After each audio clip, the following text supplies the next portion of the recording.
விஜயனுடைய மனைவி விவாகரத்து கேட்டு நோட்டீஸ் அனுப்பிச்சிருக்காங்க. உன் பொண்டாட்டி உன்கிட்ட டைவர்ஸ் கேக்குது. ஆனா அந்த டைவர்ஸ் கேட்டு அந்த அம்மா அப்ளை பண்ணிருக்கிற விஷயத்துல 3 முக்கியமான விஷயம் இருக்கு. விஜய் ஒரு மனநலம் பாதிக்கப்பட்டவர், மென்டல் டிசார்டர். விஜய் ஒரு சைக்கோபாத், ஒரு சைக்கோ. இதெல்லாம் அவங்களுடைய டிவோர்ஸ் கொடுத்த மனுவுல அவங்க கொடுத்திருக்காங்க. அவருக்கு வேற ஒரு நடிகையுடன், அந்த நடிகை யாருங்கிறது யாருக்குமே தெரியாது இல்லையா? யாருக்குமே தெரியாது. ஒரு நடிகை கூட அவருக்கு ஒரு ரிலேஷன்ஷிப் இருந்திருக்கு. ஆனா அது அவங்க மனைவிக்கு தெரிய வரும் பொழுது அவங்க கொஸ்டின் பண்றாங்க. இல்ல நான் இனிமே அந்த ரிலேஷன்ஷிப்பை தொடர மாட்டேன் அப்படின்னு வாக்குறுதி கொடுக்கறாப்ல, சத்தியம் பண்றாப்ல. ஆனா கொடுத்த சத்தியத்தை ஒழுங்கா காப்பாத்தலாம் நம்ம தலைவன். பொண்டாட்டிக்கு கொடுத்த சத்தியத்தையே காப்பாத்த தெரியாத தற்கொலை முண்டக்கலப்பையினால மேடையில நான் வந்தாக்கா இதை பண்ணிடுவேன், இதை தள்ளிடுவேன், இதை அறுத்து குமிச்சிருவேன்னு கொடுத்த வாக்கை எப்படி காப்பாத்துவான்? இந்த அம்மாவை யாரு அவன் தலைவன் தலையில தூக்கி வச்சு கொண்டாடுகிற அந்த நபருடைய மனைவிய பொது வழியில திட்டுறாயா? ஏன்னா எலெக்ஷன் கிட்ட அவங்க வந்து டிவோர்ஸ் அப்ளை பண்ணிட்டாங்களா? ஏண்டா இத்தனை வருஷம் கூட வாழ்ந்தவங்க எப்ப டிவோர்ஸ் அப்ளை பண்ணணும் அவங்களுக்கு தெரியும். ஓ இஷ்டம் மானாவுக்குலாம் அவங்க பண்ண முடியாது. இவன் என்ன பண்றான்? அந்த அம்மாவை கேரக்டர் அசாசினேட் பண்ணி அந்த அம்மாவை வந்து நடத்தை கெட்டவங்க அப்படிங்கிற வகையில நான் ரொம்ப மரியாதையான வார்த்தையால சொல்றேன். ரொம்ப பச்சையா சொல்லணும்னாக்கா அது வேற ஒரு வார்த்தை. இப்ப அதே வார்த்தையை நம்ம விஜய் கிட்ட கேட்கலாமா? இன்னொரு நடிகை கூட நாயக்குட்டியை தூக்கி கொஞ்சிக்கிட்டு இருக்கா, தனி பிளைட் எடுத்துட்டு கோவாக்கு போறாப்ல, அவங்க வீட்டு பொங்கலுக்கு போறாப்ல. அப்ப அவங்களுடைய கேரக்டர் அசாசினேட் பண்றதுன்னு ஒரு வார்த்தையை பயன்படுத்தல. அப்போ உன் தலைவன் லைவ்லயே அப்படிதானே வாழ்ந்துகிட்டு இருக்கான். நான் அப்படியே அவன் சொன்னதை அப்படியே இவருக்கு தூக்கி போட்டு கேட்கறான். அப்போ உன் தலைவன் வந்து ஆம்பளை ஐட்டம், தீய சக்திங்கிற தூய சக்திங்கிற எங்காலே கேட்கறாங்க. அப்ப நீ காம சக்தியான்னு கேட்கறாங்க. தீய சக்தி தூய சக்தி, நீ காம சக்தியா? இந்த நடிகை அந்த நடிகைன்னு சொல்லிட்டு உன் மனைவி எழுதி வச்சிருக்கே. அதுவும் ஒரு நடிகையில 2 நடிகைன்னு வேற பேச ஆரம்பிச்சிருக்காங்க. இப்ப தீய சக்தி தூய சக்தின்னு பேசிட்டு இருக்கே, நீ காம சக்தியான்னு நம்மளே கேள்வி எழுப்புறாங்க. எப்பவுமே பெற்றோர்னாக்கா தான் புள்ள படிச்சு பட்டம் வாங்குறத பார்க்கணும்னு அந்த கான்வெகேஷன் நிகழ்ச்சிக்கு பெற்றோர்கள் போவாங்க. ஆனா இவன் பிள்ளையோட பெண்ணுடைய பட்டமளிப்பு விழாவுக்கும் போகல, பையனுடைய பட்டமளிப்பு விழாவுக்கும் போகல. பையன் படம் ஆரம்பிக்கிறான் தனியா, அவன் டைரக்ஷன் பண்றான், அதுக்கும் போகல. சரி இது எங்க தாண்டா போனா அப்படின்னாக்கா நாய்க்குட்டியை கொஞ்சுவதற்கு போறான். நீ யோக்கியம் தானே? நீ பெண்களை காப்பாற்ற வந்தவன் தானே? நீ ஒரு மீட்பர் தானே? பெண்களை காப்பாற்ற வந்த தேவதூதன் தானே பண்ணியே. இப்ப பொண்டாட்டியே சொல்லுதுப்பா, பொண்டாட்டியே காப்பாத்த உனக்கு இல்லாத நீ எப்படி ஊர்ல உள்ள பெண்களை எப்படி காப்பாத்துவ? தாவேக்கு ஆதரவாளர் பெண்கிட்ட கேள்வி எழுப்புறாங்க. அதுக்கு சொல்றாங்க, நாங்கெல்லாம் இவ்வளவு அக்கா தங்கச்சிகள் இருக்கோம், நாங்கெல்லாம் பொண்டாட்டியா இருந்துட்டு போறோம் அப்படின்னு ஒரு அரிய கருத்தை அம்மா வந்து அம்மா சொல்றாங்க. இது என்ன உறவு முறைனே நமக்கு தெரியல. இது என்ன சேனல்? இன்காக்னிட்டோ டேப்ல பார்க்க வேண்டியதெல்லாம் இங்க வந்து பேசிக்கிட்டு இருக்கு. நாட்டிய அமெரிக்காவில் நடிக்க வேண்டியதெல்லாம் கட்சியை பத்தி பேசிக்கிட்டு இருக்கு. இன்னொரு அம்மா சொல்லுது, எனக்கு பக்கம் அடிச்சு பார்த்தோன்னே ஒரு அம்மா சொல்லுது, இல்லங்க நான் வந்து எங்க தலைவருடைய தீவிர ரசிகருங்க. நான் இப்ப விஜய் சார் வந்து என்னை கூப்பிடுறாருன்னு வச்சுங்க, இப்ப என் புருஷனே கொண்டு போய் விட்டுட்டு வருவாருங்க. எங்களுக்குள்ள இந்த பிரச்சனையே கிடையாது. ஒரு அம்மா சொல்லுவாங்கல்ல, எம்ஜிஆர் வந்துட்டாரு, விஜய் வந்து எம்ஜிஆர். உண்மையிலேயே விஜய் எம்ஜிஆர் தான். ஏன்னா எம்ஜிஆர் ஒரு தற்குறி. அப்ப நகை நீங்க கனெக்ட் பண்ணீங்க. கிரிமினல் என்பது சட்டத்துக்கே புறம்பானது. இது கூட தெரியாத அந்த காலத்து விஜய் தான், அந்த காலத்து வாட்டர்மெலன் ஸ்டார் தான் நம்ம எம்ஜிஆர் அவர்கள். இப்ப சொல்லுங்க, இப்ப ஒரு இந்த காலத்து எம்ஜிஆர் தானே அவரு. 2026 எலெக்ஷன் வரப்போ போது எல்லாருக்கும் தெரிஞ்சிருக்கும். இன்னைக்கு காலையில தஞ்சாவூர்ல ஒரு கூட்டம், நிர்வாகிகள் சந்திப்பு அப்படின்னு அந்த நடிகர் விஜய் அவர்கள் ஒரு கூட்டம் நடத்தினாரு. அந்த கூட்டத்தில் நிறைய பேசியிருந்தாரு. அதை குறித்து நம்ம இப்போ பேச போகிறோம். அது மட்டும் இல்லாமல் சமீபத்தில் ஒரு வீடியோ வைரலாக இருந்தது, நீங்களாம் பார்த்துருப்பீங்க. அந்த கட்சியினுடைய ஆதரவாளர் அவங்க வந்து சொல்கிறாங்க, ஒரு லேடி சொல்கிறாங்க, அந்த அவங்களுடைய மனைவி, விஜயனுடைய மனைவி விவாகரத்து கேட்டு நோட்டீஸ் அனுப்பிச்சிருக்காங்க. அந்த விவாகரத்து கேட்டு நோட்டீஸ் அனுப்பிச்சது பெரிய விவாத பொருளாக ஆனது. அதை குறித்து அவங்ககிட்ட கேள்வி எழுப்புறாங்க. அந்த தாவேக்கு ஆதரவாளர் பெண்கிட்ட கேள்வி எழுப்புறாங்க. அதுக்கு சொல்கிறாங்க, நாங்கள்லாம் இவ்வளவு அக்கா தங்கச்சிகள் இருக்கோம், நாங்கள்லாம் பொண்டாட்டியாக இருந்துட்டு போகிறோம் அப்படின்னு ஒரு அரிய கருத்தை அம்மா வந்து அந்த அம்மா சொல்கிறாங்க. இது என்ன உறவு முறைனே நமக்கு தெரியல. இது என்ன சேனல்? இன்காக்னிட்டோ டேப்ல பார்க்க வேண்டியதெல்லாம் இங்கே வந்து பேசிக்கிட்டு இருக்கு. நாட்டிய அமெரிக்காவில் நடிக்க வேண்டியதெல்லாம் கட்சியை பற்றி பேசிக்கிட்டு இருக்கு. தாவேக்காவுக்கு ஆதரவாக பேசிக்கிட்டு இருக்கு. நீங்கள் அக்கா தங்கச்சியா இருக்கிறவங்கலாம் பொண்டாட்டியா நாங்கள் இருப்போம் அப்படின்னு எப்படி சொல்ல முடியும் ஒருத்தரால்? அப்போ தற்குறியாக இருந்தால் மட்டும்தான் சொல்ல முடியும். ஒரு உறவு முறை என்பது என்னன்னு நமக்கு தெரியும்ல. அண்ணன், தம்பி, தங்கச்சி, அக்கா அப்படின்னா என்ன உறவு முறை? இல்லை கிண்டல் பண்ணுறோம், மாமன் பொண்ணு, அத்தை பொண்ணு, இந்த மாதிரியான உறவு முறைகளோடு இருக்குனாக்கா அந்த பெண்ணிடம் அல்லது அந்த ஆணிடம் நம்ம எப்படி பழகுவோம், அக்கா தங்கச்சிடம் அண்ணன் தம்பிடம் எப்படி பழகுவோம், எப்படி பேசுவோம்னு ஒரு உறவு முறை இருக்குல்ல. அக்கா தங்கச்சின்னு சொல்லிட்டு நாங்கள்லாம் பொண்டாட்டியாக இருப்போம் அப்படின்னு சொன்னாக்கா அது என்ன கணக்கில் வருது, என்ன இலவுன்னு நம்மளால் புரிஞ்சுக்க முடியல. அதோட இன்னொரு லேடி வந்து சொன்னாங்க, போன கூட்டத்தில் நடக்கும்போது சொல்லியிருந்தாங்க, எனக்கு வந்து என் புருஷனை விட விஜய் தான், தளபதியாக ரொம்ப பிடிக்கும் அப்படின்னு ஒரு சிரிப்பு வேற, ஒரு குலுங்கல் சிரிப்பு சிரிச்சிருந்தாங்க. இன்னைக்கு பார்த்தீங்கன்னாக்கா அதே மாதிரி தஞ்சாவூர் கூட்டத்துக்கு வந்த ஒரு அம்மா அவங்களுடைய கை குழந்தைய வச்சுருக்காங்க. அந்த கை குழந்தைய வச்சுக்கிட்டு சொல்கிறாங்க, எனக்கு வந்து என் குழந்தையை விட எனக்கு விஜயை தான் ரொம்ப பிடிக்கும், எங்கள் தலைவரை தான் ரொம்ப பிடிக்கும். அவங்க பொத்த குழந்தை அது ரொம்ப கை குழந்தையாக இருக்குது, ஒரு 2 வயசு இருக்கலாம் அதிகபட்சமாக, அல்லது அதுக்குள்ளே தான் இருக்கும். இந்த குழந்தையை விட எனக்கு தலைவரை தான் பிடிக்கும், எங்கள் விஜயை தான் பிடிக்கும் அப்படின்னு அந்த அம்மா சொல்கிறாங்க. இன்னொருத்தவன் போகிற போக்கில் சொல்கிறான், நான் எனக்கு அடுத்த பிறவியில் ஒரு ஒரு ஆண் சொல்கிறான், அடுத்த பிறவியில் நான் வந்து எங்கள் தலைவனுக்கு பொண்டாட்டியாக பிறக்கணும் அப்படிங்கிறான் அவன். நம்மளாம் என்ன பண்ணாக்கா, நமக்கு இந்த அடுத்த பிறவி மறுஜன்மம் அப்படிலாம் நமக்கு நம்பிக்கை கிடையாது. நம்ம கடவுள் மறுப்பாளர்கள், நம்ம பகுத்தறிவாளர்கள். ஒருவேளை அப்படி யாராவது சொன்னாலும் கூட, ஒருவேளை நான் அடுத்த ஜென்மத்தில் வந்து ஒரு பெரியாராக பிறக்கணுங்க, ஒரு அம்பேத்கராக பிறக்கணுங்க, ஒரு நல்லக்கண்ணுவாக பிறக்கணுங்க, ஒரு சங்கரையாவாக பிறக்கணுங்க, ஒரு குளத்தூர்மணியாக பிறக்கணுங்க, ஒரு ஆசிரியராக பிறக்கணுங்க, அல்லது ஒரு பகத்சிங்காக பிறக்கணுங்க. அப்படி நெஞ்ச நிமித்துட்டு நின்னா பாருங்க, பகத்சிங் ஒரு பகத்சிங்காக பிறக்கணுங்க, ஒரு சேகுவேராவாக பிறக்கணுங்க. பாருங்க, எந்த நாடாக இருந்தாலும் வணக்கம் தலைவா, எந்த நாடாக இருந்தாலும் அந்த நாடு அடிமைப்பட்டிருக்கிற நாடு எனில் அங்கு என்னுடைய குரல் ஒலிக்கும். ஒடுக்கப்படுபவர்கள் எங்கு இருந்தாலும் அங்கு முதல் காலடி என்னுடைய காலடியாக இருக்கும் என்று சொல்லி அதற்காகவே தன்னுடைய இறுதி மூச்சு வரை வாழ்ந்த சேகுவரா, அந்த சேகுவராக நான் பிறக்கணுங்க. அமெரிக்கா இன்னைக்கு நம்ம எல்லாம் பார்த்துக்கிட்டு இருக்கோம், இஸ்ரேலு எல்லாம் சேர்ந்துக்கிட்டு இன்னைக்கு ஈரானை என்ன பாடுபடுத்துறாங்க? ஒன்றுமில்லை, இந்த பெட்ரோல் விலையை ஏற்றுறதுக்கு இவ்வளோ பெரிய போர் நடத்திட்டு இருக்கானுங்க. நீங்கள் நல்லா கவனிச்சு பாருங்க, இன்னும் ஒரு 2 அல்லது 3 நாட்களில் அல்லது ஒரு 5-6 நாட்களில் பெட்ரோல் இப்போ நம்ம 100 ரூபாயை போட்டுக்கிட்டு இருக்கோம், இது 130 ரூபாயாக அல்லது 150 ரூபாயாக இன்னும் கொஞ்ச நாளில் மாறப்போகுது. அந்த நல்ல செய்தி நமக்கெல்லாம் விரைவில் வந்து சேரப்போகுது. அதற்கான ஒரு ஒரு ஒரு குறுக்கு வழி தான் இந்த போர் அப்படிங்கிறது.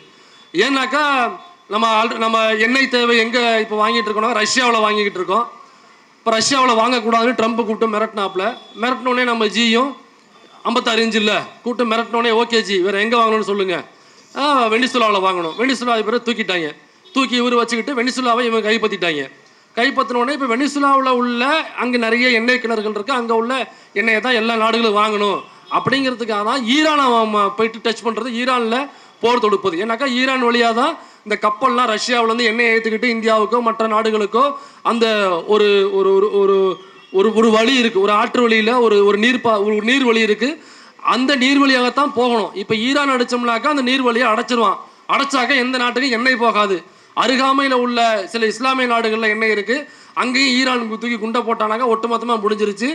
இப்போ உங்களுக்கு நீங்கள் என்ன வேணும் அப்படின்னாக்கா நீங்கள் வெனிசுலா கிட்ட தான் வந்தாகணுங்கிற அந்த அர்ஜென்ட் அவங்களுக்கு கொடுக்கறதுக்கு தான் இவ்வளோ பெரிய போர் இஸ்ரேலில் நடந்துகிட்டு இருக்கு. இதை குறித்து ஏதாவது நம்ம தற்குறி, ஏன்னாக்கா அவர் வந்தாருனாக்கா எல்லாத்தையும் மாற்றிடுவார் எங்கள் தலைவர். எங்கள் தலைவன் வந்தாருனாக்கா அப்படியே தமிழ்நாட்டையே புரட்டி போட்டுருவாப்புல. தமிழ்நாட்டை புரட்டி போடுகின்ற அந்த தோசை கேரண்டியே எங்கள் தலைவன் மட்டும்தான் வச்சுருக்காப்புல. ஆனால் ரொம்ப சந்தோஷம், அப்படி வந்தாக்கா புரட்டி போடுங்கன்னு தான் நம்ம சொல்கிறோம். வாங்க புரட்டி போடுங்க. அப்போ புரட்டி போடுறதுக்கான ஐடியா உங்ககிட்ட என்ன இருக்குது, என்ன ஐடியா இருக்குது கேட்டோம்னாக்கா, பெரியார் எங்களுடைய கொள்கை தலைவர், எங்களுடைய கொள்கை தலைவர் வந்து அம்பேத்கர், அப்புறம் வேலுநாச்சியார், ஏன்னா வீரமங்கை வேலுநாச்சியார். சரி அப்படியே வர்றவா, இப்போ கொள்கை தலைவர் யார்? பெரியார் அப்படின்னு சொல்கிற. பெரியார் பெண்ணுரிமை போராளியாக பெண்களுக்கான உரிமைகளுக்காக குரல் கொடுத்தவோ தந்தை பெரியார் அவர்கள். நீ என்ன பண்ணிகிட்டு இருக்க? உன் பொண்டாட்டி உன்கிட்ட டைவர்ஸ் கேட்குது. உன் பொண்டாட்டி டைவர்ஸ் கேட்கும் பொழுது டைவர்ஸ் மட்டும் கேட்கல, அது தனிப்பட்ட விஷயம் தான், அதில் தலையில் கூடாது என்கிற நாகரிகம் நமக்கும் தெரியும். ஆனால் அந்த டைவர்ஸ் கேட்டு அந்த அம்மா அப்ளை பண்ணியிருக்கிற விஷயத்தில் 3 முக்கியமான விஷயம் இருக்குது. நீங்கள் விஜய் ஆதரவாளர்கள் அல்லது விஜய் கட்சியை சேர்ந்தவர்களாக இருக்கலாம், இருந்துட்டு போங்க. ஆனால் இந்த 3 விஷயத்தை மட்டும் நீங்கள் உங்களுக்குள்ளே கேள்வி எழுப்பி பாருங்கள்.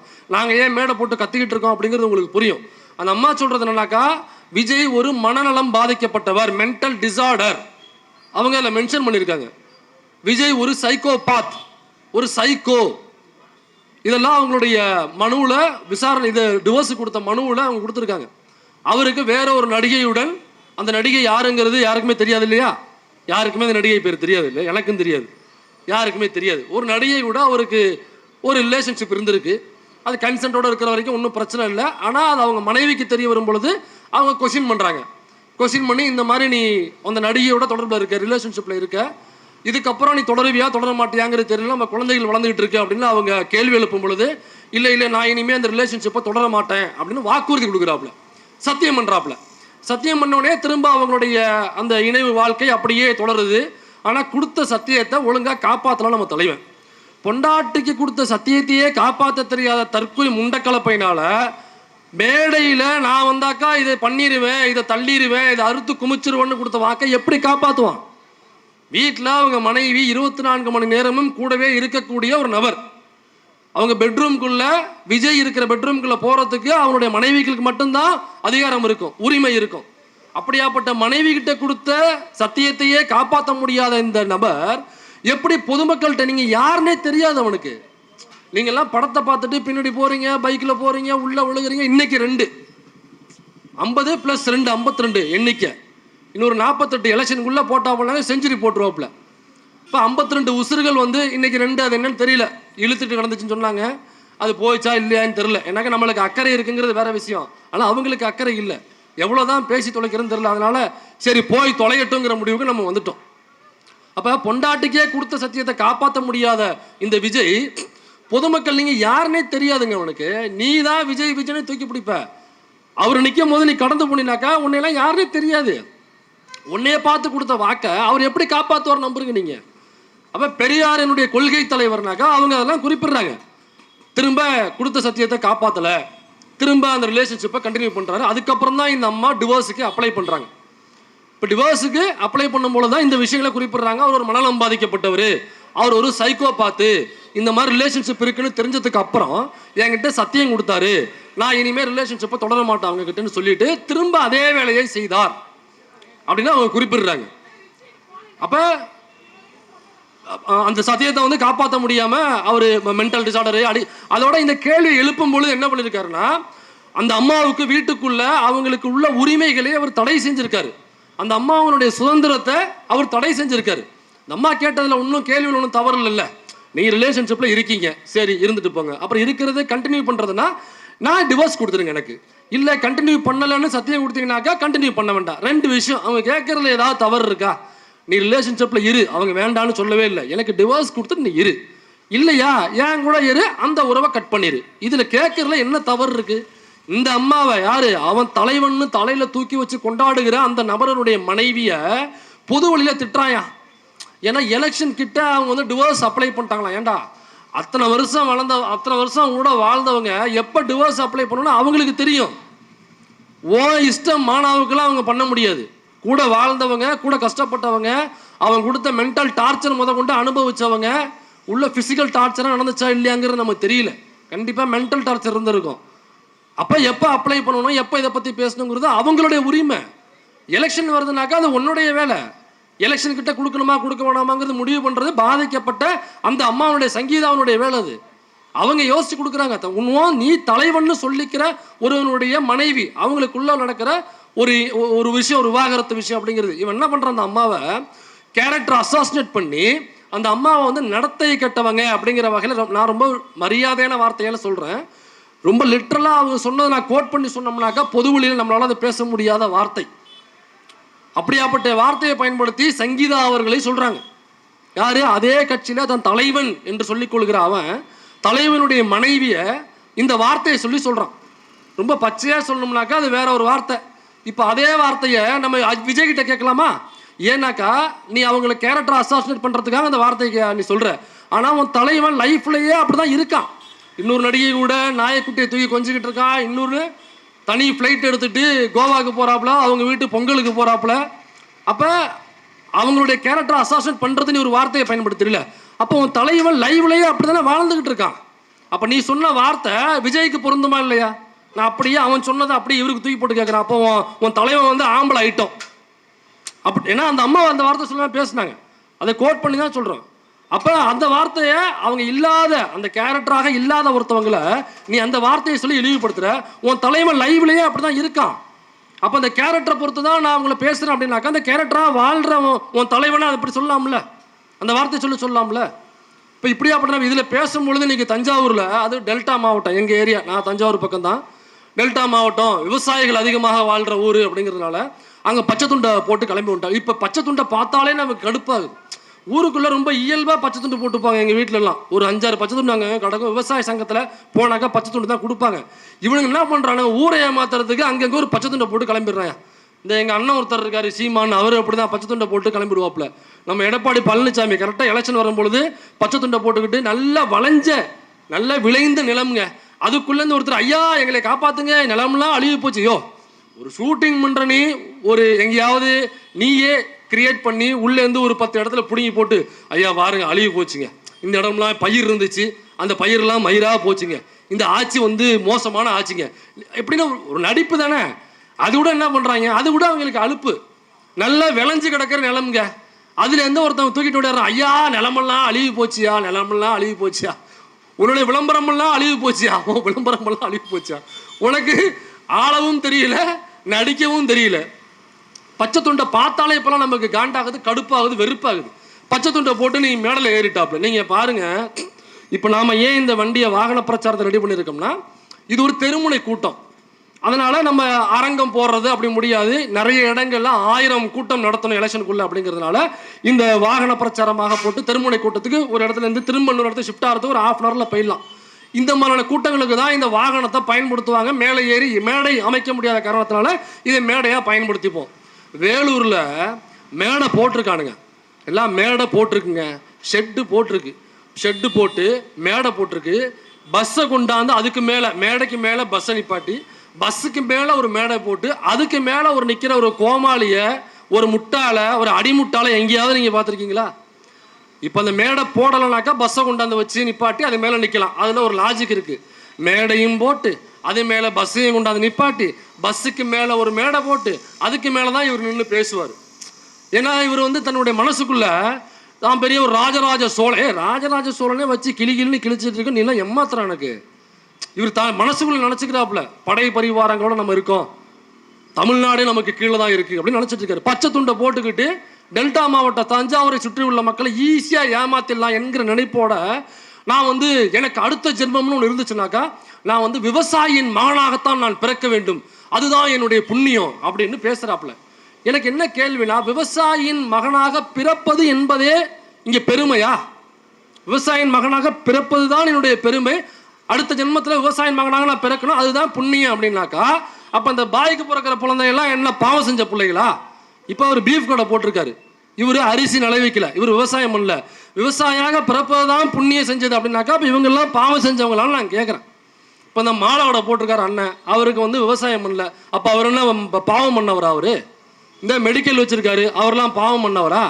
இந்த அவ்வளோ பேர் நின்று வேடிக்கை பார்க்குறாங்க, அண்ணன்லாம் பைக்கை வச்சு நின்று வேடிக்கை பார்த்துட்டு இருக்காரு, அவங்கெல்லாம் சென்னைக்குள்ளே விவசாயம் பண்ண முடியாது, வேற வேற வேலைகளை பார்ப்பாங்க. அப்போ விவசாயம் அல்லாத மற்ற வேலைகள் பார்க்கக்கூடிய மக்கள் எல்லாம் பழிபாவம் செய்தவர்களா? அவர்கள் எல்லாம் இழிவானவர்களா? ஏன்னாக்கா விவசாய குடும்பத்தில் பிறந்தாலே புண்ணியம்னா விவசாயம் இல்லாத ஒரு மீனவர் குடும்பத்தில் பிறக்கிறாங்க, மீனவர் குடும்பத்தில் பிறக்கிறாங்கன்னு வச்சுங்களேன். உன் கட்சியில் நிறைய பேர் மீனவர்கள் இருக்காங்கன்னு சொல்றீல்ல. ஒரு கன்னியாகுமரியில் கூட ஒரு அக்கா ஆக்னஸ் ஏதோ அந்த அக்காவோட பேர், அந்த கட்சியில் உள்ள பொறுப்பாளர் பல கோடிகள் செலவு பண்ணி கடைசியில் கட்சியில் பொறுப்பு கொடுக்கல. விஜய் வண்டி வருது, எழுத்தாப்புல போய் நிற்கிறாங்க, நீதி கேட்கறதுக்காக நிற்கிறாங்க, காரை விட்டு தூக்கிட்டு போயிட்டே இருக்கான், காரை விட்டு அடித்து தூக்கிட்டு போயிட்டே இருக்கான். இப்போ அந்த அக்கா மீனவர் குடும்பத்தில் பிறந்தது, அப்போ விவசாய குடும்பத்தில் அடுத்த ஜென்மத்தில் பிறந்தாக்கா அதுதான் புண்ணியம் அப்படின்னாக்கா அப்போ அந்த அக்கா மீனவர் குடும்பத்தில் பிறந்திருக்கே, அந்த அக்கா நான் பாவம் செஞ்சதா? அப்போ மீனவர் குடும்பத்தில் பிறந்தவர்கள் எல்லோரும் பாவம் செய்தவர்களா? ஒரு பானை செய்கிறவங்களுடைய வீட்டில் பிறக்கிற குழந்தைகள் எல்லாம் பாவம் செய்த பிள்ளைகளா? விவசாயம் அல்லாத மற்ற வேலைகள் மற்ற தொழில்கள் செய்யக்கூடியவர்களுடைய வீட்டில் உள்ள குழந்தைகள் எல்லாம் பாவம் செய்த குழந்தைகளா, இழிபிறவிகளா? உனக்கு நீ இப்போ கட்சி ஆரம்பிச்சிருக்க, நின்று பேசிக்கிட்டு இருக்கனாக்கா இவ்வளவு போகிற ஒரு கூட்டம் வருதுனாக்கா எங்கேருந்து இந்த கூட்டம் உனக்கு வந்துச்சு? சினிமா என்கிற முகம், எங்கள் மக்கள்கிட்ட இருந்து சினிமா மோகம், இது ரெண்டும் ஒரே இடத்துல இணைஞ்சிச்சு. இந்த சினிமா முகம் அவங்ககிட்ட இருந்துச்சு, எங்கள் மக்கள் பாலா போன மக்கள் சினிமா மோகம் அவங்ககிட்ட இருக்கு. அதனால நீ இன்னைக்கு நின்று பேசிக்கிட்டு இருக்க, கட்சி தலைவருங்கிற, தீய சக்திங்கிற, தூய சக்திங்கிற எங்காலே கேட்குறாங்க. அப்போ நீ காமசக்தியான்னு கேட்குறாங்க. தீய சக்தி தூய சக்தி, நீ என்ன காமசக்தியா? இந்த நடிகை அந்த நடிகைன்னு சொல்லிட்டு உன் மனைவியே எழுதி வச்சிருக்கே, அதுவும் ஒரு நடிகையில் 2 நடிகைன்னு வேற இப்போ பேச ஆரம்பிச்சிருக்காங்க. அதில் அந்த பெட்டிஷனில் வர இருக்குன்னு வேற சொல்கிறாங்க. அது உண்மையா பொய்யான்னு நமக்கு தெரியல. இப்போ தீய சக்தி தூய சக்தின்னு பேசிக்கிட்டு இருக்கேன், நீ காமசக்தியான்னு நம்மளால கேள்வி எழுப்புறானுங்க. அப்போ விவசாய குடும்பத்தில் பிறந்தாதான் புண்ணியம்னாக்கா விவசாயம் இல்லாத மற்ற குடும்பத்தில் எனக்கு நீ நடிகனாக இருந்த வாய்ஸாக இங்கே வந்து நின்றுட்டு இருக்க, நடிகனாக இருந்து ஒரு முகம் கிடைக்கிது, அந்த முகம் கட்சி ஆரம்பித்து இங்கே வந்து நின்றுருக்க. அப்போ நீ என்ன சொல்லணும்னாக்கா அடுத்த பிறவின்னு ஒன்று இருந்துச்சுனாக்கா நான் இதே சினிமா துறையில் உள்ள ஒருவருடைய மகனாக பிறக்க வேண்டும், இந்த சினிமா தான் எனக்கு புகழை தந்தது, பேரை தந்தது, பணத்தை தந்தது, இந்த மக்களையும் தந்தது, இந்த கட்சியையும் தந்தது. அப்போ எனக்கு இன்னொரு பிறவி என்று ஒன்று இருந்தால் நான் இதே சினிமாக்காரனாக பிறக்க வேண்டும் அப்படின்னு சொல்கிறதெல்லாம் நியாயமாக இருக்கும். நீ அதில் தானே பிறந்தா, அதில் தான் வளர்ந்தா, உங்கள் அப்பா சினிமாக்காரரு, அதன் மூலமாக வந்த, உனக்கு நடிக்க தெரியாதுங்கிறது வேற விஷயம், உனக்கு அரசியலும் தெரியாதுங்கிறது வேற விஷயம். எனக்கா தொடர்ந்து பார்த்தீங்கன்னாக்கா 7 படம் அவங்க அம்மா ப்ரொடக்ஷனு, அவங்க அப்பா டைரக்ஷனு, இவர் ஹீரோ. இவர் பெரிய நடிப்பு சக்கரவர்த்தினா, சரி முதல் படம் உங்கள் அப்பா எடுக்கலாம், உங்கள் அம்மா ப்ரொடக்ஷன் பண்ணலாம். நீ நடிப்பு சக்கரவர்த்தினாக்கா முதல் படத்தில் நிரூபிச்சுட்டு அடுத்த படம் வேற ஒரு டைரக்டர் வேற ஒரு ப்ரொடக்ஷன் தாவி இருக்கணும். நீ தேடி வந்து ஐயோ ஏவிஎம் வந்து உன்னை புக் பண்ணிருக்கணும். ஐயோ என்ன எஸ்எஸ்சி பையனா இப்படி நடிச்சு பிரமாதமாக மிரட்டான ஸ்க்ரீனையே, அவனை கூப்பிட்டு ஒரு படத்தில் புக் பண்ணுங்க, ஏவிஎம் கூப்பிட்டு புக் பண்ணியிருக்கணும், இல்லை ஜெமினியில் கூப்பிட்டு புக் பண்ணியிருக்கணும், அல்லது வேற ப்ரொடக்ஷன்ல இருந்து கூப்பிட்டு புக் பண்ணியிருக்கணும். தொடர்ந்து 7 படங்க அவங்க அம்மா ப்ரொடக்ஷனு, அவங்க அப்பா டைரக்ஷனு, இவர் வந்து ஹீரோ. அதுவும் எப்படி ஃபேமஸ் ஆனார்னா, அவருக்கு ரொம்ப பிடிச்ச சீனு அது படத்தில் எதுன்னு கேட்டிங்கன்னா சொல்லுவாப்புல, மாமியாருக்கு சோப்பு போடுறது தான் எனக்கு ரொம்ப பிடிக்கும். மாமியாருக்கு சோப்பு போடுற சீனு இவர் சொல்கிறாரு, பெரியார் எங்களுடைய கொள்கை தலைவர்னு சொல்கிறாரு. பெரியார் மட்டும் இப்போ உயிரோடு இருந்திருந்தா அந்த கடைசி நேரத்தில் வச்சிருந்த மூத்திர வாளி வச்சிருந்தாலும் தூக்கி கொடுத்துருப்பாப்புல, தம்பி வாங்க நீங்கள் கட்சி ஆரம்பிப்பீங்கன்னு தெரியும், உங்களுக்காக தான் நான் வச்சிருந்தேன் கீழே ஊற்றாம, இத்தனை வருஷ காலமாக பாதுகாத்து வச்சிருந்து உங்களுக்காக தான் எடுத்துருப்பாங்க அப்படின்னு கையில் கொடுத்துருப்பார். சொந்த பொண்டாட்டியே காப்பாற்ற வக்கில்லாத ஒருவன், அவனுக்கு 2 பிள்ளைங்க இருக்கு. ஜேசன் ஒரு பையன், அவன் டைரக்ஷன் பண்ணிக்கிட்டு இருக்கான். இன்னொன்று பெண், அவங்க இப்போ பொம்பளை பிள்ளை. அந்த பொம்பளை பிள்ளை டிகிரி முடிச்சிருச்சு. அவங்க டிகிரி முடிக்கும் பொழுது கான்வெகேஷனுக்கு எப்போவுமே பெற்றோர்னாக்கா தான் புள்ள படித்து பட்டம் வாங்குறத பார்க்கணுன்னு அந்த கான்வெகேஷன் நிகழ்ச்சிக்கு பெற்றோர்கள் போவாங்க. போய் அவ்வளோ மகிழ்ச்சியாக இருக்கும் தான் புள்ள பட்டதாரி ஆயிடுச்சு அப்படிங்கிறது. ஆனால் இவன் பிள்ளையோட பெண்ணுடைய பட்டமளிப்பு விழாவுக்கும் போகலை, பையனுடைய பட்டமளிப்பு விழாவுக்கும் போகலை, பையன் படம் ஆரம்பிக்கிறான் தனியாக, அவன் டைரக்ஷன் பண்ணுறான், அதுக்கும் போகலை. அவங்க அம்மா அப்பாவுடைய அந்த 70வது 80வது மனவிழாவை ஏதோ நடத்துனாங்க, அதுக்கும் போகலை. அவங்க அப்பா ஒரு புது வீடு கட்டி குடி போனார், அதுக்கும் போகலை. சரி எங்கே தாண்டா போனான் அப்படின்னாக்கா, நாய்க்குட்டியை கொஞ்சுவதற்கு போகிறான், கோவாவுக்கு பிளைட் எடுத்துகிட்டு போகிறாயா, இங்கெல்லாம் போகிறேன். அப்போ அங்கே எங்கே போகணுமோ அங்கே போகலை, எங்கே போகக்கூடாதோ அங்கெல்லாம் போயிட்டு இருக்கான். இவன் தான் வந்து பெண்களை காப்பாற்றுவார், பெண்களுக்கு பாதுகாவலர். நான் வந்து என் புருஷனை விட விஜயை தான் எங்கள் தலைவர் தான் பிடிக்கும். ஏமா அவன் கட்டின பொண்டாட்டியே காப்பாற்ற வக்கில்லாத ஒரு திராணி, வக்கில்லாத ஒரு பிராணி. அது கட்டின பொண்டாட்டியை காப்பாற்ற வக்கில்ல, பெத்த புள்ள பொம்பளை புள்ள காப்பாற்ற வக்கில்ல, நீ வேற எங்கேயோ முறுக்கி தோல்ல போட்டு தெரிஞ்சுக்கிட்டு இருக்க. இவன் ஆட்சிக்கு வந்து தான் இங்கே உள்ள பெண்களை காப்பாற்ற போகிறாங்களோ, வெக்கமா இல்லையான்னு கேட்குறேன். அந்த தாவேகா கட்சி ஆதரிக்கக்கூடிய பெண்கள், அப்படி பேசுகிற பெண்களை கேட்குறேன், எல்லாரையும் நம்ம கேட்கல. அதான் அக்கா தங்கச்சியாக இருக்கும், பொண்டாட்டியாகவும் இருப்போம்னு ஒருத்தர் சொல்கிறான்னாக்கா அவளுக்கு என்ன அறிவு இருக்கும் முதல்ல? இப்போ நம்ம குடும்பத்தையே சந்தேகப்பட வேண்டியதாக இருக்குது. நாங்கள் அக்கா தங்கச்சி இருக்கோம், நாங்கள் பொண்டாட்டியாகவும் இருப்போம்னாக்கா குடும்பத்தையே சந்தேகப்பட வேண்டியதாக இருக்குது. இது என்னவா இருக்கும்? இது வேறு மாதிரி இருக்குமா? இது இப்போ அவங்க தெருவில் உள்ளவங்கலாம் இதே மாதிரி உறவு முறை சொல்லி வேறு எதுவும் இது உள்ள வேலை பண்ணிக்கிட்டு இருக்கா? அல்லது கட்சிக்குள்ளே இதே மாதிரி சொல்லி கட்சிக்குள்ளே உள்ள பெண்களை வேறு எதுவும் உறவு முறைகளை தப்பாக சொல்லி வேறு எதுவும் பண்ணிக்கிட்டு இருக்கா?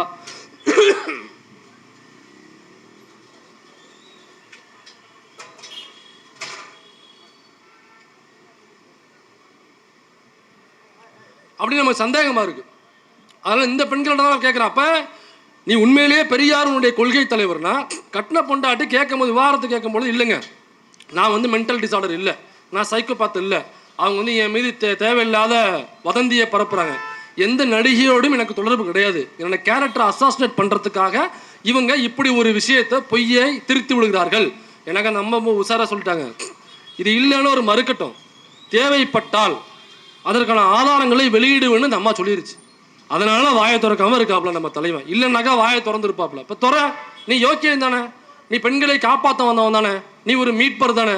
மழை பொரியும் மும்மாறினா இது சொல்லுவாங்கல்ல, மழை பொரியும் தேவன் வருவான் காப்பாற்ற அப்படிங்கிற மாதிரி பெண்களை காப்பாற்ற வந்த தேவ தூதன் தானேப்பா நீயே.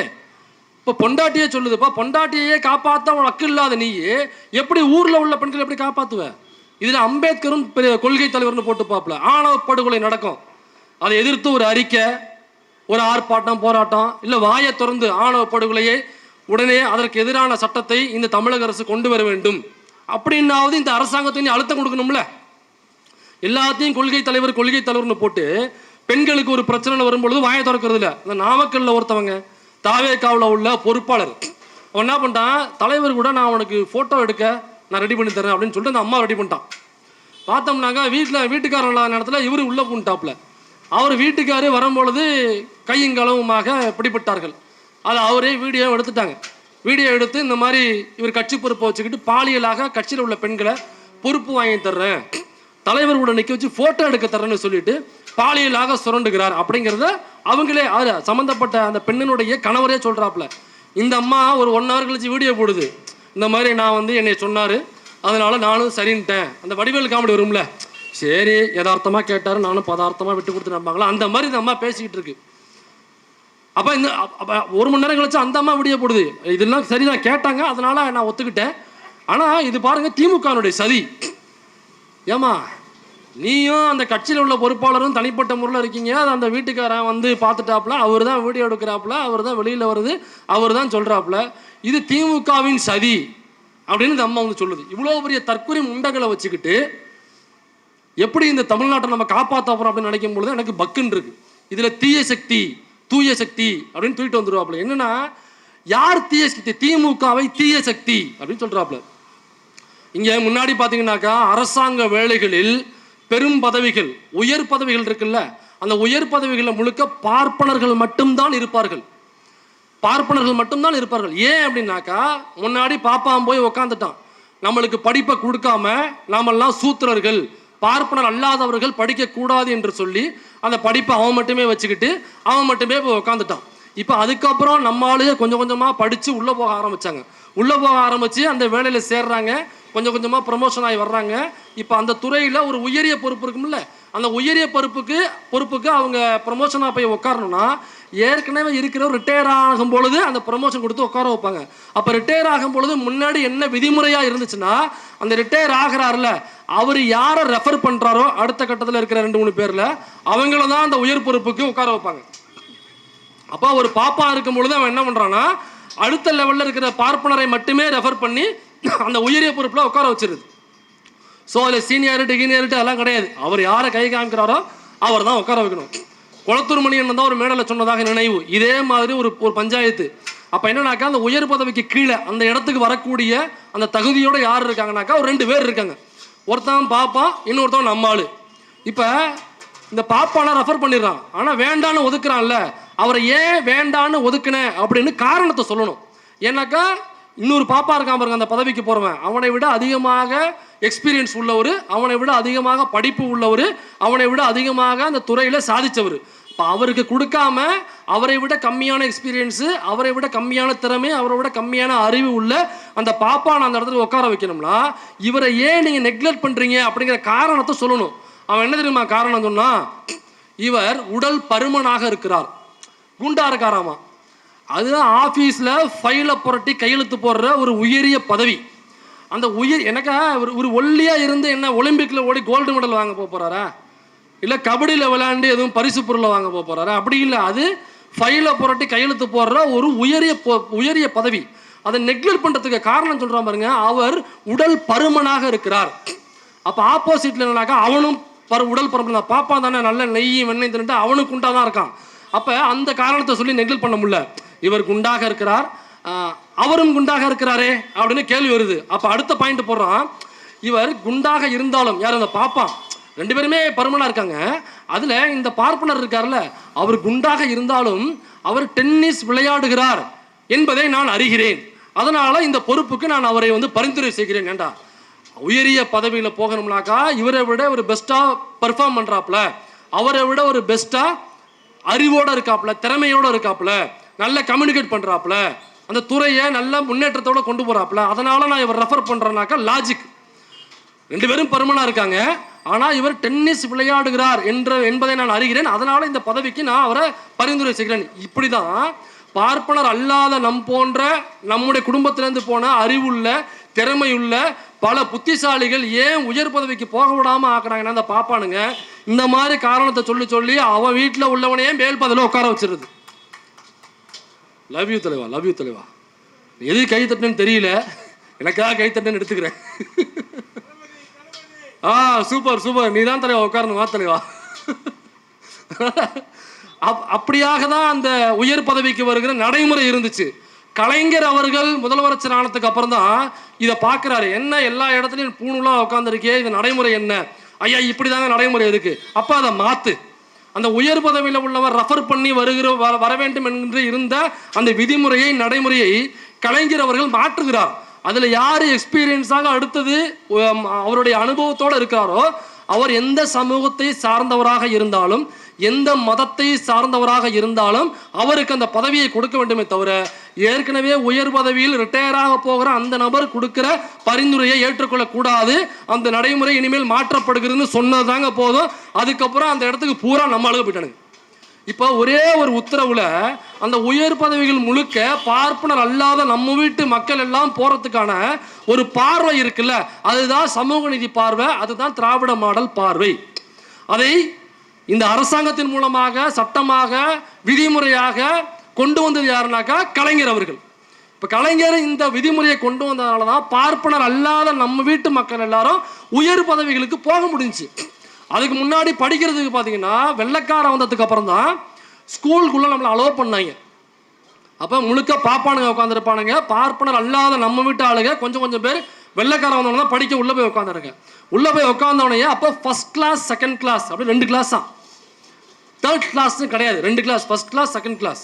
அப்போ நம்ம வீட்டு பிள்ளைகள்லாம் படிக்க போனதெல்லாம் ஃபர்ஸ்ட் கிளாஸ் செகண்ட் கிளாஸில் வாங்கி பாஸ் ஆகிடுது. எல்லாம் 80 மார்க்கு 85 90 95 வாங்குது. இப்போ இந்த பாப்பா தனியாக படிச்சுக்கிட்டு இருந்தான். இப்போ நம்ம ஆளுங்க போய் உட்காந்து படித்தவனே தான் தெரியுது அவன் எந்த அளவுக்கு அறிவாளியாக எந்த அளவுக்கு புத்திசாலியாக இருக்கான் அப்படிங்கிறது. அவன் பூரா பார்த்தீங்கன்னாக்கா 30 மார்க்கு 32 33 வாங்குறான். அப்போ தான் பாப்பா சொல்கிறான், ஐயோ 2 கிளாஸாக இருக்கா, இது நம்ம ஆளுங்க பூரா நம்ம வீட்டு நம்ம பிள்ளைகள் பூரா 30 31 32 தான் வாங்கியிருக்கு. இப்போ என்ன பண்ணுறதுன்னு நினச்சிட்டு அவங்ககிட்ட உள்ள அந்த வஜ்ராயுதம் இருக்குல்ல, அந்த வஜ்ராயுதத்தை கையில் எடுத்துட்டாப்புல நேராக போய் வெள்ளைக்காரனோட பூட்ஸை நல்லா சாஷ்டாங்கமாக விழுந்து பாலிஷ் இல்லாமல் அந்த ஷூவை பாலிஷ் பண்ணி கொடுத்துட்டாங்க.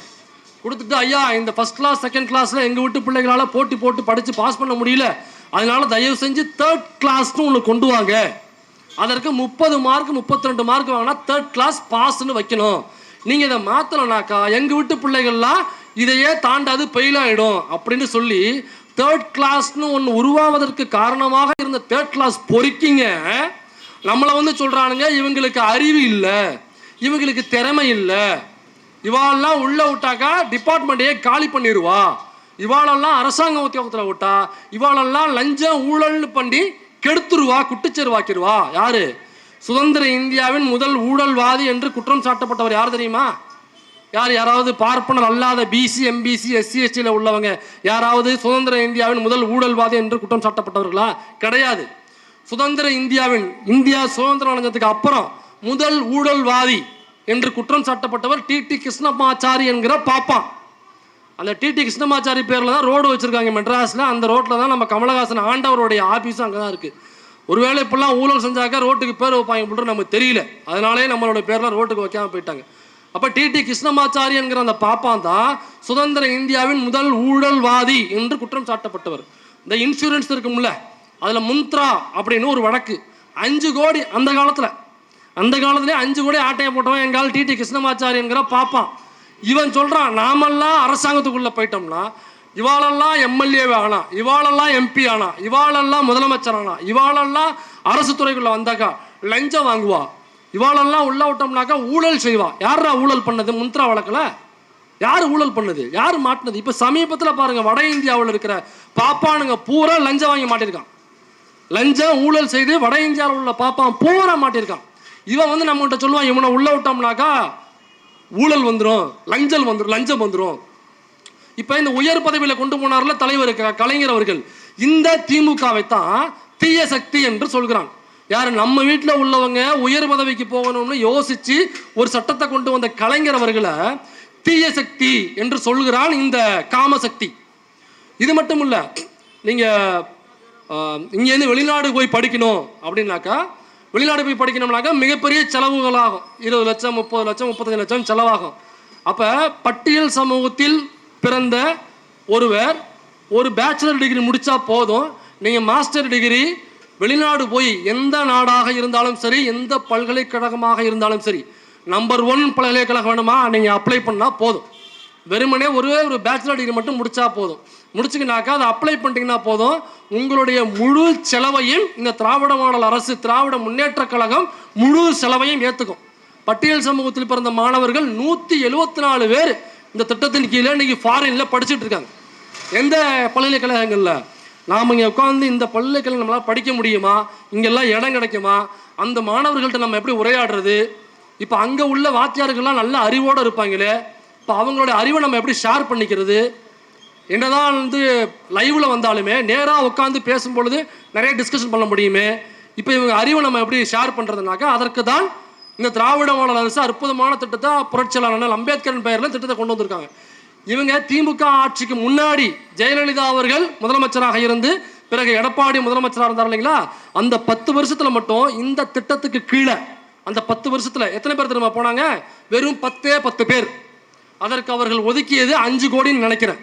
4 கோடியோ 5 கோடியோ ஒதுக்கி இருந்தாங்க. அதிமுக எடப்பாடி ஜெயலலிதா அவர்கள் வெறும் 4 கோடி 5 கோடியை ஒதுக்கி அதில் வெறும் 10 பேர் மட்டும்தான் அனுப்பிச்சிருந்தாங்க.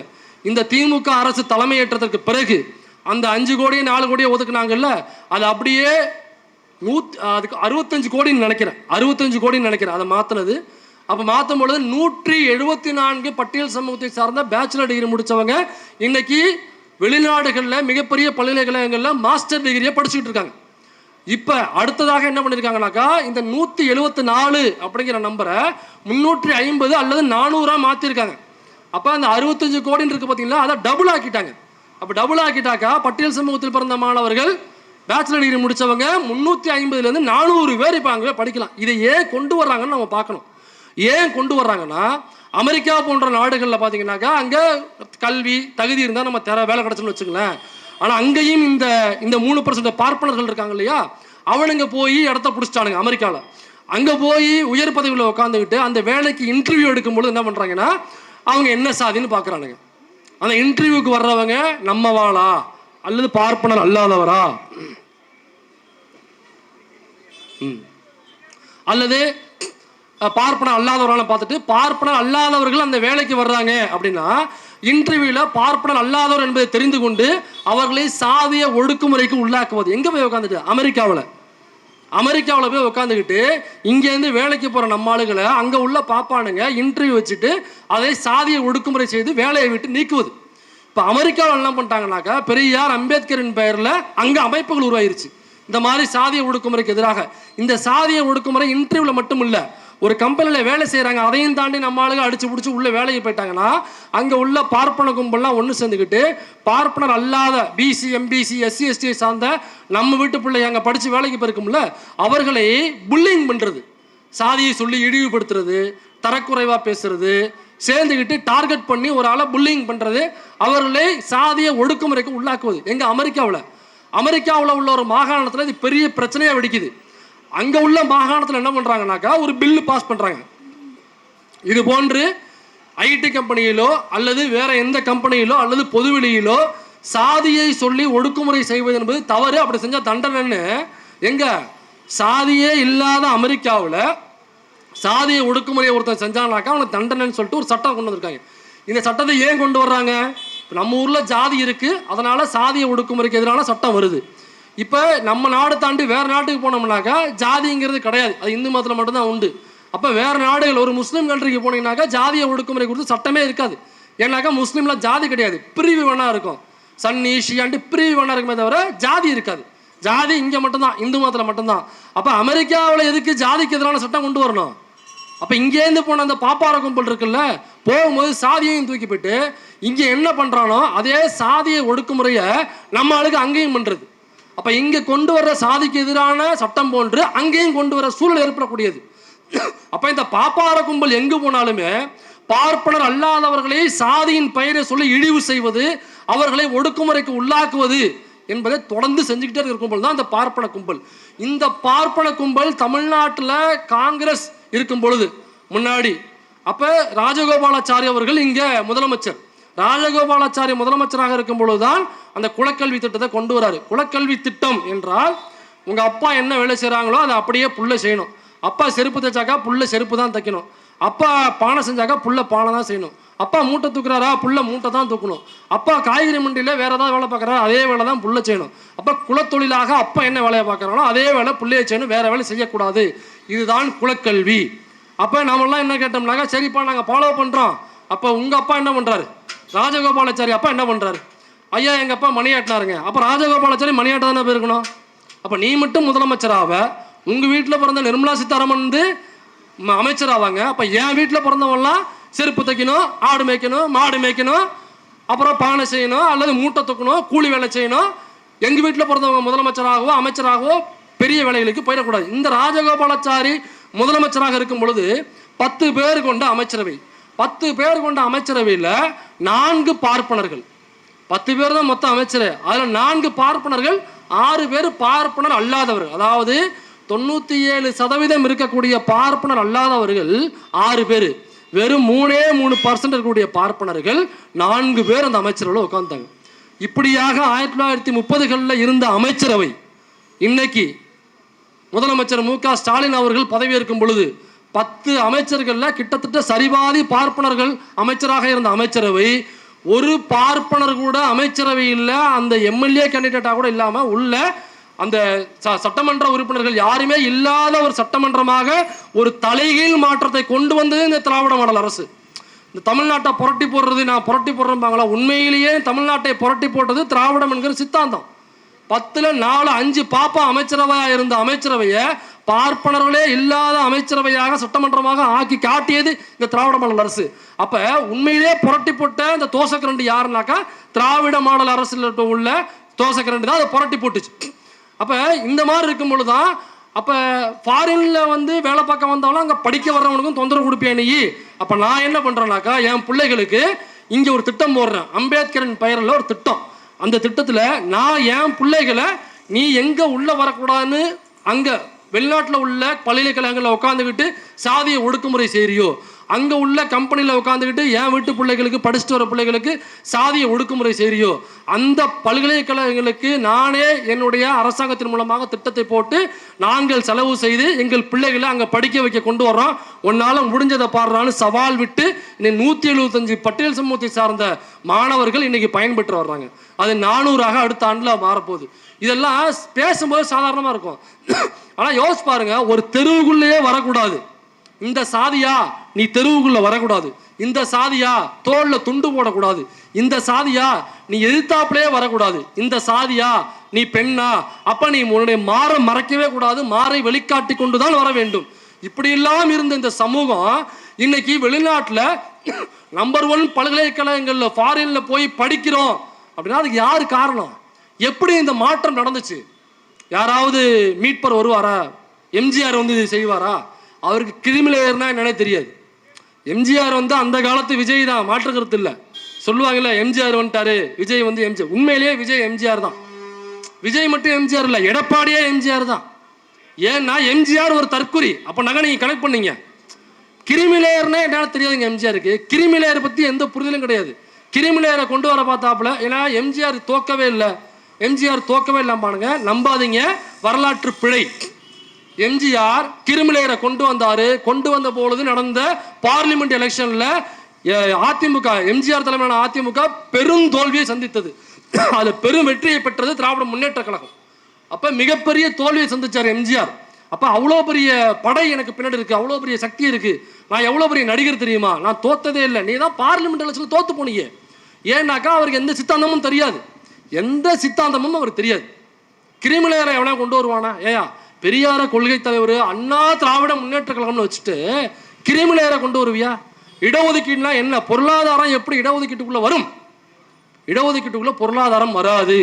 சமூகத்தில் கல்வியில் பின்தங்கியவர்களுக்கான மறு பங்கீடு என்பதுதான் இடஒதுக்கீடு, தவிர இதில் பொருளாதாரம் கிடையாது. அதனால கிரிமிலேயர் என்பது சட்டத்துக்கே புறம்பானது. இது கூட தெரியாத அந்த காலத்து விஜய் தான், அந்த காலத்து எடப்பாடி தான், அந்த காலத்து வாட்டர்மெலன் ஸ்டார் தான் நம்ம எம்ஜிஆர் அவர்கள். இப்போ சொல்லுங்க, இப்போ ஒரு இந்த காலத்து எம்ஜிஆர் தானே அவர். அன்னைக்கே பெரியார் சொன்னாப்புல, இதே மாதிரி எம்ஜிஆர் போகும்பொழுது ஒரு இடத்துல தொண்டர்கள்லாம் வந்துட்டாங்க. அங்கே உள்ள ஒரு கடையில், ஒரு பொட்டி கடையில் சோடா உடச்சி கொண்டு போய் எம்ஜிஆர் கொடுத்தாங்க. அவர் பாதி சோடா குடைச்சிட்டு பாதி சோடா கொடுத்துட்டாப்புல. அந்த பாதி சோடாவை குடிக்கிறதுக்கு போட்டி போட்டு நின்ன அந்த எம்ஜிஆருடைய தீவிர தொண்டர்கள், அதான் ரசிகர்கள், இன்னைக்கு இருந்த அணில் குஞ்சுகள் மாதிரி அன்னைக்கு இருந்த அணில் குஞ்சுகள் எல்லாம் திப்பு திப்பு திப்பு திப்பு திப்பு திப்புன்னு ஓடி வந்து அந்த சோடாவை சுற்றிட்டாங்க, சுத்து போட்டாங்க, சோடாவை சுத்து போட்டாங்க. இப்போ பாதி இவ்வளோதான் சோடா இருக்கு, கூட்டம் பெருங்கூட்டமாக இருக்கு. இப்போ கடைக்காரனுடைய சமயோஜிய புத்தியை யோசிச்சு அவர் என்ன பண்ணாரு, ஒரு பெரிய அண்டாவை எடுத்தார். அண்டாவை எடுத்து அண்டா முழுக்க தண்ணியை நெப்பினார். நெப்பிட்டு அந்த கையில் இருக்கிற பாதி சோடா இருக்குல்ல, அந்த பாதி சோடா மட்டும் அதில் ஊற்றி ஒரு கிண்டாரு. இப்போ தலைவனுடைய எச்சுப்பட்ட அந்த சோடா இருக்குல்ல, அது இப்போ அவ்வளோ பெரிய அண்டா தண்ணியில் மிக்ஸ் ஆயிருச்சா, இப்போ அதுலேருந்து ஒரு டவரா எல்லாருக்கும் எடுத்து கொடுத்தா அதை கீழே சிந்தாமல் சிதறாமல் தலைவனுடைய எச்சுன்னு சொல்லி குடிச்சா அன்றைய காலத்து தற்கூரிகள் தான் அதிமுகக்காரவங்க. இப்போ நீ யோசிச்சு பாருங்க, இப்போ போகும்பொழுது வண்டிக்குள்ளே போய் விழுகிறான், என் தலைவன் நான் தான் அக்கா தங்கச்சி பொண்டாட்டியாக இருப்போம், அப்புறம் புருஷனை விட எனக்கு இவரை தான் பிடிக்கும், அப்புறம் என் பிள்ளைய விட எனக்கு இவரை தான் பிடிக்கும். இன்னொரு அம்மா சொல்லுது, எனக்கு பக்குன்னு அடிச்சு பார்த்தோன்னே ஒரு அம்மா சொல்லுது, இல்லைங்க நான் வந்து எங்கள் தலைவருடைய தீவிர ரசிகருங்க, நான் விஜயோட தீவிர ரசிகர், என் புருஷனுக்கு நல்லா தெரியும். இப்போ ஃபார் எக்ஸாம்பிள் இப்போ விஜய் சாரை வந்து என்னை கூப்பிட்றாருன்னு வச்சுக்கோங்க, இப்போ என் புருஷனே கொண்டு போய் விட்டுட்டு வருவாருங்க, எங்களுக்குள்ள அந்த பிரச்சனையே கிடையாது. ஒரு அம்மா சொல்லுது. இப்படி யோசிச்சு பாருங்க, அந்த காலத்தில் இருந்த அந்த சோடாவுக்கு சண்டை போட்ட அதே கும்பலுடைய மறுவடிவம் தான் இன்னைக்கு இங்கே இருக்கிற இந்த தற்கொலை கும்பல்கள். இப்போ நான் தான் எல்லாத்தையும் எங்கள் தலைவன் புரட்ட போகிறான். யூஜிசியில் ஒரு இஷ்யூ ஆனிச்சு. யூஜிசியில் பட்டியல் சமூகத்துக்கு மட்டுமல்ல, பிசி எம்பிசி சமூகத்தை சார்ந்த மாணவர்கள் அங்கு படிக்கிறார்கள், அவர்களுக்கும் அங்கு சாதிய வன்கொடுமை நடக்கிறது. அதனால பிசி எம்பிசி சாதியில் உள்ள மாணவர்களுக்கு பார்ப்பனர் சமூகத்தால் நடத்தக்கூடிய சாதிய ஒடுக்குமுறையும் எஸ்சி எஸ்டிக்கு நடப்பது போன்று ஒரு சாதிய ஒடுக்குமுறை வன்முறை தான். அப்போ ஒரு எஸ்சி எஸ்டி மாணவருக்கு ஒரு சாதிய ஒடுக்குமுறை நடக்கும் பொழுது எதையெல்லாம் அரசாங்கம் கையாளுமோ நடவடிக்கையாக அதே நடவடிக்கை அதே சட்டத்தை பிசி எம்பிசிக்கும் பார்ப்பனர் சமூகத்தால் சாதிய ஒடுக்குமுறை நடக்கும் பொழுது அதே நடைமுறையை அதே தண்டனையை பின்பற்ற வேண்டும். இதான் யூஜிசி சொல்லுது. இப்போ என்ன பண்ணுறாங்க, உள்ள அந்த 10 பாப்பானுங்க உட்காந்துக்கிட்டு இந்த ரூல்ஸ் வரக்கூடாது, இதை நீங்கள் பின்வாங்கணும், இதை நீங்கள் திரும்ப எடுத்துருங்க அப்படின்னு சொல்லிட்டு 10 பேர் உட்காந்து போராட்டம் பண்ணுறாங்க. போராட்டம் பண்ணோடனே இந்த யூஜிசியில் கொடுத்த அந்த விதிமுறையை வந்து சுப்ரீம் கோர்ட்டு கொண்டு போய் ஹோல்டு பண்ணிட்டாங்க. அந்த அப்ளை பண்ணாமல் ஹோல்டு பண்ணிட்டாங்க. இப்போ அங்கே யூஜிசியில் என்னன்னாக்கா போராட்டம் தொடர்ந்து வெடிச்சிட்டு இருக்கு, தொடர்ந்து போய்கிட்டே இருக்குது போராட்டம். இன்னைய வரைக்கும் போராட்டம் நடந்துக்கிட்டு தான் இருக்குது. அதில் ஒரு பாப்பான் சொல்கிறான், ஒரு போலீஸ் ஸ்டேஷன் அதில் போராட்டம் பண்ணிக்கிட்டு இருந்த பார்ப்பனர் அல்லாத ஒரு பிசி எம்பிசியை சார்ந்த ஒரு ஒரு பெண்ணு, அந்த பெண்ணு அவங்க அம்மா அந்த போலீஸ் ஸ்டேஷனுக்குள்ளே இருக்காங்க. இப்போ அவர் இந்த பாப்பா இருக்கான் பார்த்தீங்களா, ஒரு மாணவர், பார்ப்பன மாணவர், அவன் நின்றுக்கிட்டு போலீஸ் இருக்கிறதையும் தாண்டி அந்த பெண்ணை என்னவா சொல்கிறான்னா, நான் வந்து இந்த ஸ்டேஷனுக்குள்ளேயே உன்னையும் உங்கள் அம்மாவையும் பாலியல் வல்லுறவு செஞ்சிருவேன் அப்படிங்கிறான். இந்த ஸ்டேஷனுக்குள்ளேயே உன்னையும் உங்கள் அம்மாவையும் பாலியல் வல்லுறவு செய்வேன், கூட்டு பாலியல் வல்லுறவு செய்வேன், பார்க்குறியா அப்படின்னு ஸ்டேஷனுக்குள்ளே இருந்து மிரட்டல் விடுக்கிறான். இங்கே இருந்துக்கிட்டு நான் சொல்கிறோம், பிசி எம்பிசி நாங்களெல்லாம் ஆண்ட பரம்பரைகள், நாங்களெல்லாம் சோழர் வம்சம், சேரர் வம்சம், பாண்டியர் வம்சம், அந்த வம்சத்தை சார்ந்த ஒரு பெண்ணைத்தான் போலீஸ் ஸ்டேஷனுக்குள்ள அங்கே உள்ள பாப்பான் கூட்டு பாலியல் வல்லுறவு செய்து விடுவேன் என்று மிரட்டல் விடுக்கிறான். இப்போ இந்த யூஜிசி பிரச்சனை வரும்பொழுது முதல்வர் மு.க. ஸ்டாலின் அவர்கள் இங்கிருந்து ஒரு அறிக்கை கொடுக்குறாரு. இந்த மாதிரி ஓபிசி சமூகத்தில், அதாவது பிசி எம்பிசியில் பிறந்த மாணவர்களுக்கு ஒரு சாதிய ஒடுக்குமுறை நடந்தாலும் அதையும் சாதிய ஒடுக்குமுறை தான் என்ற இந்த ரூல்ஸை நான் வரவேற்கிறேன், இதை தயவு செய்து அப்ளை செய்ய வேண்டும், இதற்கு சட்ட ரீதியாக திமுக உடன் இருக்கும் அப்படின்னு ஒரு அறிக்கை விடுறாங்க. இதை குறித்து நாம் யூடியூப் சார்பாக ஒரு புத்தகம் போட்டிருக்கோம், விரைவில் அது வெளியில் வரும். வெளியில் புத்தக வெளியீடு அன்னைக்கு நம்ம தகவலை தெரிவிக்கிறோம், பார்த்துட்டு முடிஞ்சவங்க வாங்க. அப்போ நாங்கள் தான் இந்த தமிழ்நாட்டு மக்களுக்கு பாதுகாக்க போகிறோம் அப்படின்னு சொல்கிற விஜய் இந்த யூஜிசியில் பிசி எம்பிசியில் உள்ள சாதியை சார்ந்த மாணவர்கள் பாதிக்கப்படும் பொழுது ஏன் அந்த பாதிக்கப்படுகிற மாணவர்களுக்கு ஆதரவாக இதுவரை ஏன் குரல் கொடுக்கவில்லை? அப்போ தமிழ்நாட்டில் உள்ள பிசி எம்பிசி சாதியில் உள்ளவர்களுடைய வாக்கு இந்த நடிகர் விஜய்க்கு வேண்டாமா? வேண்டாம்னு சொல்லிடுங்க, டிக்ளேர் பண்ணுறங்க, வேண்டாம் எங்களுக்கு வேண்டாங்க, நாங்கள் யாரையும் பகச்சுக்க விரும்பல, எங்கள் நடிகர்கள் எங்களுடைய ஆதரவாளர்கள் எங்களுடைய ரசிகர்கள் ஓட்டு போட்டால் போதும், இந்த பிசி எம்பிசி இந்த எஸ்சி எஸ்டியில் உள்ள அந்த மக்களுடைய ஓட்டு அப்படிங்கிறது எனக்கு வேண்டாம், அவர்களுக்கு ஒரு ஒடுக்குமுறை நடக்கும் பொழுது நான் குரல் கொடுக்கணும், குரல் கொடுத்தா தான் ஓட்டு போடுவாங்கனாக்கா அது எனக்கு தேவையில்லை பாஸ் அப்படின்னு நேரடியாக நீங்கள் டிக்ளேர் பண்ணியிருக்கேன். இல்லை இந்த போல்ட் கடைசியாக ஒரே ஒரு விஷயத்தை மட்டும் சொல்லி முடிச்சுக்கிறேன். போல்ட் அப்படின்னு ஒரு அனிமேட்டட் மூவி இருக்குது, நீங்கள் அதை கூகுளில் சர்ச் பண்ணிங்கன்னா வரும், ட்ரைலர் வரும், எல்லாம் டவுன்லோட் பண்ணி பாருங்கள். போல்ட் BOLT, அது ஒரு நாய் ஒன்று, ஒரு கார்ட்டூன் மூவி. அந்த மூவியினுடைய கதை என்னன்னாக்கா, அந்த படத்துக்குள்ளே ஒரு படம் எடுப்பாங்க, அந்த படத்துக்குள்ளே எடுக்கிற படத்தில் நடிக்கிறதுக்கு ஒரு நாயை செலக்ட் பண்ணியிருப்பாங்க, அது சாதாரண நாய், அதை கொண்டு போய் அந்த செலக்ட் ஆகிடும். அப்போ அந்த படத்துக்குள்ளே எடுக்கிற படத்தில் என்ன கதைன்னா, ஒரு பையன் அவனுக்கு சில ஆபத்துகள் வரும், அதை இந்த நாய் தான் இருந்து அந்த பையனை பாதுகாக்கும். அப்போ இந்த நாய்க்கு வந்து சூப்பர் பவர் இருக்கும், வில்லன்கள் 100 பேர் வருவாங்க, அது அப்படின்னோடனே அந்த 100 வில்லன்களும் பறந்து போய் விழுவானுங்க, இந்த படம் பார்த்தீங்கன்னா தெரியும். அப்புறம் இங்கிட்டு பார்த்தீங்கன்னாக்கா யாரோ அடிக்க ஓடி வருவாங்க, இப்படி ஒரு முறை மறைக்கும், அங்கே உள்ள பில்டிங் டபார்னு அந்த 10 பேர் மேலே விழுந்து இந்த 10 பேர் மண்ணோட மண்ணாக ஆயிடுவாங்க. இப்படியாக சூப்பர் பவர், இப்படி கை தூக்கணுன்னே 10 பேர் பறப்பாங்க, அப்படியே கடல்லேருந்து சுறா மாதிரி பறந்து வர்ற சூப்பர் பவர், இப்படி பல சூப்பர் பவரில் உள்ளடக்கிய நாயாக அந்த படத்துக்குள்ளே இருக்கிற படத்தில் அந்த நாய் நடிச்சுக்கிட்டு இருக்கும். இப்போ அந்த நாய் என்ன நினச்சிரும்னாக்கா, உண்மையிலே நமக்கு அந்த பவர் இருக்குன்னு நம்பிடும். அந்த ஷூட்டிங் எடுக்கிறாங்கல்ல, இப்படினோடனே பில்டிங் விழுவுது, இப்படினோடனே 100 பேர் பறக்கிறாங்க, ஓ நமக்கு அந்த சக்தி உண்மையில இருக்குது அப்படின்னு அந்த நாய் நம்பிடும். அப்புறம் என்ன பண்ணுவோம், தலைவன் கரெக்டாக இருக்கு, லவ் யூ தலைவா. இப்போ நான் என்ன பண்ணுவேனாக்கா, அந்த ஷூட்டிங் ஸ்பாட்லேருந்து வெளியில் குதிச்சு ஓடிடும். ஓடி போய் நம்மளை மாதிரி ஒரு 4 பேர் இருப்போம் இல்லையா, அந்த தெருவுக்குள்ளே வந்துருச்சு அந்த நாய். வந்து நம்மளை மாதிரி ஒரு 4 பேர் கருப்பு சட்டை, சேப் சட்டை, நீல சட்டை போட்டு நிற்கும் போது நம்மகிட்ட வந்து அதுக்கு சூப்பர் பவர் படத்தில் இருக்குன்னு நம்பிட்டு இருக்குல்ல, நம்மகிட்ட வந்து அப்படிங்கிறது ஒன்றுமே நடக்கலை, இப்படிங்கிறது ஒன்றுமே நடக்கலை. ஏன்னா ஏதோ பைத்தியக்கார நாய் மாதிரி இருக்க, ஏதோ தற்கொலை நாய் மாதிரி இருக்க, வால் இருக்கா, வால் இருக்குது, அப்போ ரைட்டு தற்கொலை தான். என்ன பண்ணலாக்கா, எனக்கு சூப்பர் பவர் இருக்குது, ஊங்குது, ஒன்றுமே வரல. அப்புறம் நம்ம ஆளுங்க பிடிச்ச அந்த படத்தில் வரும், அந்த தெருவுக்குள்ள ஒரு 4 பேர் அந்த நாயை போட்டு சலுப்பு சலுப்பு சலுப்பு சலுப்பு சலுப்புன்னு சலுப்புவாங்க. அப்புறம் அந்த நாய் வந்து சூப்பர் பவர் இருக்குது நம்பிக்கிட்டு திரும்ப என்ன பண்ணும், வாழை இப்படிங்கும், ஒன்றுமே நடக்காது. அப்புறம் சைடில் கிடக்கிற கல் எடுத்து போட்டு அந்த நாயோடைய சப்பையை கழட்டி விட்டுருவாங்க. அதுக்கப்புறம் தான் அந்த நாய்க்கு தெரியும், ஓகே நமக்கு சூப்பர் பவர் இல்லை, அது படத்தில் மட்டும்தான் அந்த சூப்பர் பவர் ஒர்க் ஆகும், லைவில் அந்த சூப்பர் பவர் ஒர்க் ஆகலை. படத்தில் இருக்கிற சூப்பர் பவரை கொண்டாந்து நம்பிட்டு பொதுவெளியில் ரோட்டில் கொண்டாந்து அதை நம்ம யூஸ் பண்ண முயற்சி பண்ணோம்னாக்க நம்மளை சப்பையை கழட்டிடுவாங்க, அப்போ நமக்கு சூப்பர் பவர் கிடையாது அப்படிங்கிறது அந்த நாய்க்கு புரிஞ்சிருச்சு. அந்த நாய்க்கு அது புரிஞ்சிருச்சு, அவ்வளோதான், வேற ஒன்றும் இல்லை. அந்த நாய்க்கு புரிஞ்சிருச்சு. ஆனால் சில நாய்களுக்கு, அந்த நாய்களை ஃபாலோ பண்ணுற இன்னும் பல நாய்களுக்கு அது இன்னும் புரியல. விரைவில் நம்ம புரிய வைப்போம். இந்த எலெக்ஷன் 2026 எலெக்ஷன் கண்டிப்பாக அந்த நாய்க்கு சூப்பர் பவர் இல்லை என்பதை இந்த தேர்தலில் இந்த மக்கள் அவர்களுக்கு தெளிவாக புரிய வைப்பார்கள் என்பதை உங்களெல்லாம் நம்பி தான் அந்த வாக்கை கொடுக்குறோம். நாங்கள் வாக்கு கொடுக்குறோம், நீங்களும் கரெக்டாக வாக்கை கொடுத்தீங்கனாக்கா அந்த வாக்கு கரெக்டாக இருக்கும். வாய்ப்பளித்த எல்லோருக்கும் நன்றி கூறி அமர்கிறேன். நன்றி, வணக்கம்.